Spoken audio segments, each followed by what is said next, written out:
At 29 and I find myself wondering, what did happen to the last 10? I ran away with my life, fast forward, never turn back again.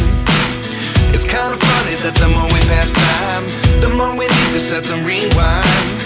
And 19 was the year I had to leave you, but now I'm seeing all the signs.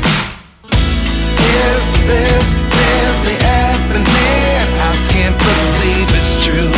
I'm just as surprised as you. Is this really happening? I can't be too sure, but one day I'll be yours again.